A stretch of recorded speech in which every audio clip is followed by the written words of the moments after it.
I think we are in a situation where Hamas is pulling all the levers that they can in order to prevent an Israeli attack on Hamas in Rafah.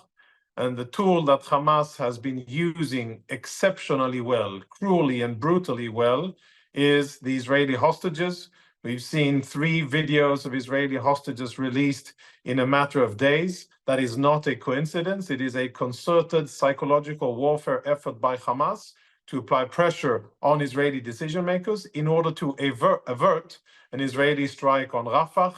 They understand, Hamas understands, that if Israel moves in on Rafah, that could be a potentially lethal blow, a decisive blow on Hamas, and they're doing everything they can in order to prevent it. So Hamas wants an end to the war. They're basically saying, we'll give you, Israel, a few hostages, not all of them, not the soldiers, not the men, but we'll give you a few of the hostages, between 20 and 40. Those are the reports. And for that, you, Israel, end the war.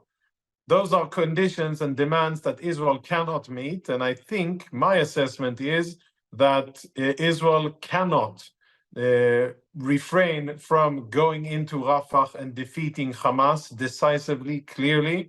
If it does that, then it would mean, if Israel doesn't go into Rafah, it would mean a Hamas victory. It would mean that the October 7 attack against Israel, the worst in Israel's history, where the most amount of Jews were killed since the Holocaust, was a strategic success, and that Hamas lives and is still in control of the Gaza Strip for the future. That would be defeat for Israel, and I think that this government and any Israeli government cannot do that. We're looking at similar activities to how the IDF operated in Gaza City and in Khan Yunis. Densely populated urban terrain with significant underground infrastructure, tunnels of various sizes and depth. We're looking at currently the presence of non-combatant Palestinians who will need to be evacuated for their safety out of the battlefield so that they are not affected by warfare. And then the IDF will be able to operate inside. I assess that it will take the IDF, if it applies 2 or maybe 3 divisional combat teams, I think that the operation in Rafah, including taking out the very important tunnels where weapons are smuggled from Egypt into Gaza, all of that included, I think can be completed in a matter of 3 months. What we're looking at is an area that is very restrictive in what it allows any military to do. Because of the density of buildings and the amount of construction on the ground, it takes a lot of time for any military to go in and to find the combatants, the Hamas fighters that will be using the civilian infrastructure there to fight from, to weed them out and to engage with them and to find where they're hiding under houses or inside houses. And it's not a unique endeavor for Israel. This is urban terrain. Every military that has fought in urban terrain since the Second World War is familiar with the circumstances. It takes a massive amount of troops to go in and fight successfully in urban terrain. There's a high attrition rate, meaning that we anticipate in Israel that there will be lots of Israeli casualties. And sadly, if there are civilians in the area left in Rafah, there will probably be civilian casualties as well. That's, by the way, why it's so important to evacuate civilians orderly and in an organized manner before the fighting starts. And it will be in the interest of anybody that cares about the well-being of Palestinian civilians to help these people out, to relocate to safer locations in central Gaza Strip and in other locations so that they're not in the middle of the fighting. But I think that the Israeli public will be bracing itself for many soldier casualties, and hopefully that number will be as low as possible, and hopefully the amount of non-combatant Palestinians affected by the fighting will be as low as possible as well.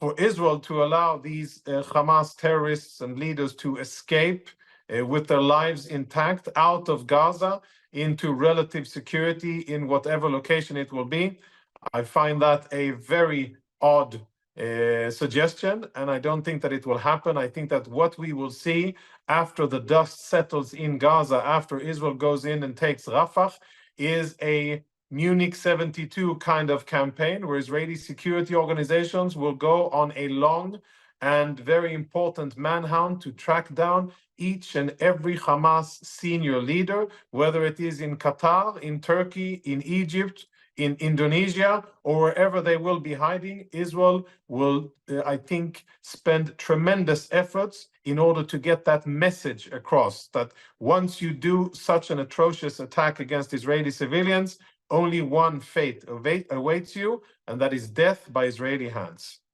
Yeah, I understand that the government is very concerned with this, and there are frantic efforts, including conversations with Washington, London, and a few other key capitals and administrations around the world in order to avert this. This, I think, would be a very significant blow to Israel's ability to continue to fight, to its legitimacy, to its international standing. I think it would be a terrible mistake. I understand that the Prosecutor Khan, is under tremendous pressure from his peers and other and people in that milieu of international law. Many of them are bloodthirsty for Israeli blood, metaphorically speaking, and they want to see active measures against Israel, and they want to see Israel suffer. And I think that the prosecutor is under quite a lot of pressure to do something. And I think that that will not happen as long as the US signals, it doesn't have to do it openly, but signals to the prosecutor that this is not something that the Biden administration wants or think is fair or justified. And that is the key component here. I definitely think that hope that it won't happen, because if it does, it may push Israeli decision makers even to further extremes, and it may cause a rationale of thinking that if by already being very limited in our use of force and by already going to extra length in order to not to hit civilians in combat and in order to evacuate Palestinian civilians out of the battlefield, if even when we do these efforts, we are put on court or put on trial, then why not do what we need to do altogether in a different way? So it could actually have the opposite effect, the desired effect. And I think that it is a very dangerous precedent that should be averted, and that the prosecutor should stand strong against the pressures that are applied on him and have been applied on him for quite some time.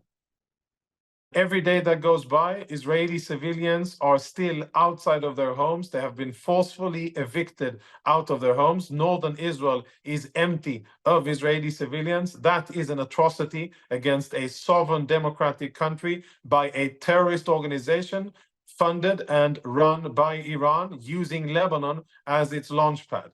That is a situation that is not sustainable. And Israel, if the world, if the US, France, Germany, and the UN won't be able to create some kind of diplomatic solution that allows Israeli civilians to go home, Israel will be forced to. There's no other way. And what that means is for Israel to use quite significant force against Hezbollah in order to push Hezbollah back. When will that happen?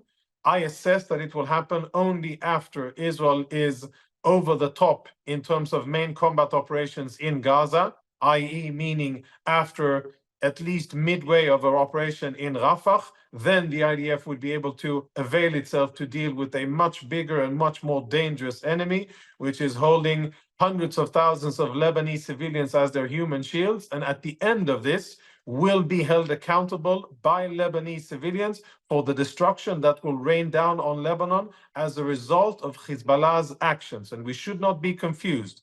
Hezbollah started this on October the 8th. Hezbollah is the aggressor here. Israel is defending itself. And at the end of whatever conflict we will see, Lebanon will suffer, Hezbollah will suffer, and nobody should come and accuse Israel of the consequences that Lebanon will suffer as a result of Hezbollah's aggression against Israel. Both Iran and Israel have crossed their respective Rubicons when it comes to the fight against each other. And I think that there is no turning back. I think that what we saw is the end of round one, but round two is close and imminent.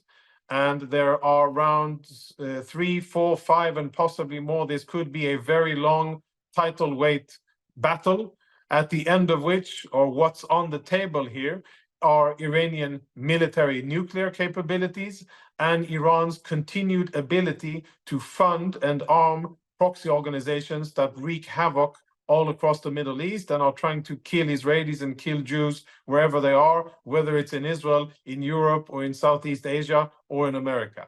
That is what Israel will be focusing on. Unfortunately, Israel has a lot on its plate when it comes to enemies. We spoke about Hamas, Hezbollah. We're now speaking about the source of hostilities towards Israel, and that is the Islamic Republic of Iran. And Israel eventually will have to deal with Iran as well. My hope is that Israel will do it wisely as part of a regional and global coalition, and that it will use the opportunity of fighting Iran in building a coalition with the Saudis and other like-minded Sunni states in the region, and that it will have strong and unwavering American and Western support, because what Israel is doing is fighting for itself, but it will greatly benefit the West, Europe, and the US if and when Israel will finally take Iranian hostile capabilities off the table and rearrange the Middle East into something that we haven't seen since the Iranian Revolution in 1979, basically a region free of the world's largest state sponsor of terrorism, which is Iran. But that is far in the future, I'm afraid.